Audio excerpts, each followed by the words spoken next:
Bonjour, je m'appelle Muriel Siras, je suis psychologue clinicienne et praticienne en EMDR. Alors Muriel, est-ce que tu peux m'en dire plus sur le MDR? Alors le MDR, c'est une technique pour traiter les traumatismes par les mouvements oculaires ou par les tapotements. D'accord. Est-ce que tu peux nous expliquer qu'est-ce que c'est un traumatisme? Alors un traumatisme, c'est quand la mort surgit ou la peur de la mort. Quelque chose de violent, de soudain, d'imprévisible qui nous fait très peur ou très mal. À ce moment-là, on a notre cerveau reptilien, le cerveau le plus ancien, qu'envoie plein d'hormones dans le corps pour nous faire réagir. Soit pour nous faire fuir, soit pour nous défendre si on est en danger, soit au contraire pour rester complètement figé. Mais il envoie tellement d'hormones dans le corps, tellement d'adrénaline, noradrénaline, que les autres parties du cerveau sont obligées de disjoncter, sinon on ferait un arrêt cardiaque. Est-ce que tu peux nous expliquer ce qui se passe quand le cerveau disjoncte? On va rentrer dans ce qu'on appelle un état de sidération. On est complètement perdu, on ne sait plus où on est. Et à cela s'ajoute ce qu'on appelle la dissociation. Le corps est complètement coupé de ses émotions. La sidération, elle, va durer quelques minutes, quelques heures, quelques jours en fonction de l'intensité du traumatisme. Mais on revient à la normale. Et ce qui peut se passer à ce moment-là, c'est qu'on peut déclencher d'autres symptômes. Ah d'accord. Est-ce que tu peux décrire justement quels autres symptômes on peut avoir dans ces cas-là? Eh bien, on peut souffrir d'insomnie, de cauchemars, de flashs, de pensées intrusives, d'hypervigilance, d'être tout le temps aux aguets. On peut aussi développer des troubles des conduites alimentaires, des troubles de l'humeur. Parfois, on peut aussi se faire du mal, par la scarification, par des pensées suicidaires. Et si ces symptômes perdurent au-delà d'un mois, on est dans ce qu'on appelle un état de stress post-traumatique. D'accord. Et du coup, est-ce que c'est à ce moment-là que les gens, en fait, viennent te voir pour consulter?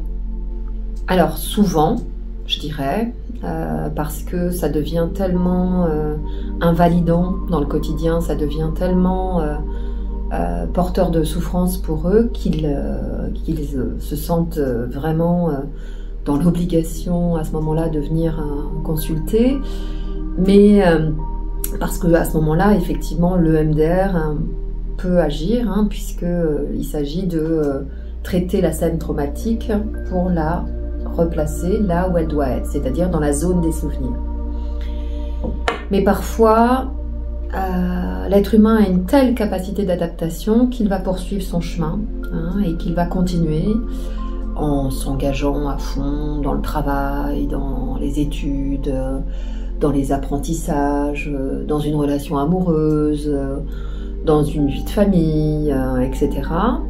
Et parfois, c'est pas suffisant. Et donc, il va avoir aussi des conduites à risque. Par exemple, avec des addictions, avec une conduite au volant à risque, avec des conduites sexuelles à risque. Tout ça, en fait, c'est dans cette idée de reprovoquer ce moment où le cerveau disjoncte, c'est-à-dire où on n'a plus accès à la scène traumatique. Donc, si je comprends bien, une personne peut très bien avoir un traumatisme et continuer à vivre sa vie en ayant des problèmes au quotidien sans même se rendre compte que c'est lié à ce traumatisme. Oui, tout à fait, tout à fait. Et ce qui peut se passer aussi, c'est que la vie, donc c'est-à-dire les événements de la vie, vont aussi pouvoir malheureusement le faire rebasculer dans ce traumatisme initial par un événement similaire, ou alors par quelque chose de complètement différent, mais qui va faire ressurgir le traumatisme initial avec la même intensité, la même douleur. Voilà. Et c'est à ce moment-là qu'effectivement, ils viennent éventuellement me consulter. D'accord, merci. Est-ce que le MDR fonctionne sur tout type de traumatisme? Alors, on fait une distinction entre le traumatisme simple et le traumatisme complexe.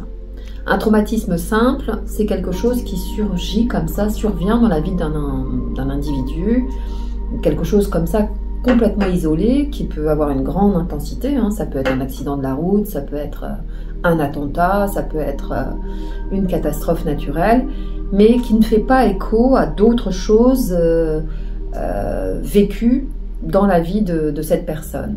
Ce qui fait que, effectivement, ils peuvent avoir tout à fait les symptômes que j'ai décrits précédemment, mais en fait, par le MDR, c'est-à-dire par cette technique-là qui permet de replacer la scène traumatique dans la zone des souvenirs, eh bien, on va enlever toute la charge émotionnelle du souvenir, enfin de la scène traumatique, et que ça devienne un souvenir, au même titre que les autres souvenirs, un mauvais souvenir, mais ça ne nous fait plus rebasculer dans le traumatisme comme avant.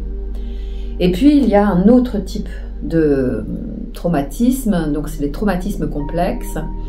Et là, en fait, ça va être des gens qui ont vécu des successions de traumatismes ou des additions de traumatismes, c'est-à-dire que très souvent, ça démarre dans l'enfance avec des violences intrafamiliales, des violences sexuelles, de l'inceste, etc.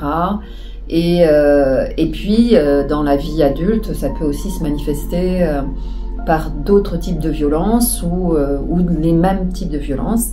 Et à ce moment-là, effectivement, on peut travailler en EMDR, mais je dirais que ça n'est pas suffisant.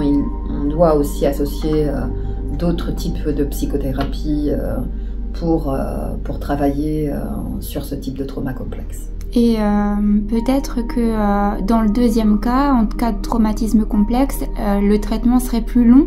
Oui. Autant pour un trauma simple, moi je l'ai vu plusieurs fois, je dirais que 2 séances peuvent parfaitement suffire pour certains ou certaines. Donc c'est des thérapies vraiment très brèves? Oui, c'est ce qui peut être aussi intéressant pour les gens, c'est-à-dire que de se dire que on peut au moins être débarrassé de quelque chose qui est insupportable à vivre au quotidien en très peu de temps.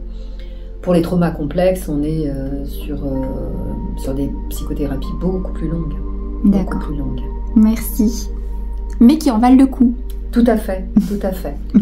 En fait, si je comprends bien, Muriel, en conclusion, on pourrait dire que c'est vraiment la technique qui apporte le plus de résultats sur ta patientèle. Oui, clairement.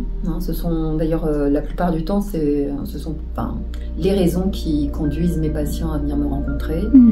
Et c'est aussi nationalement que effectivement c'est reconnu cette technique parmi les techniques les plus efficaces pour traiter les traumatismes, puisque la haute autorité de santé le recommande comme une technique à utiliser pour les traumatismes.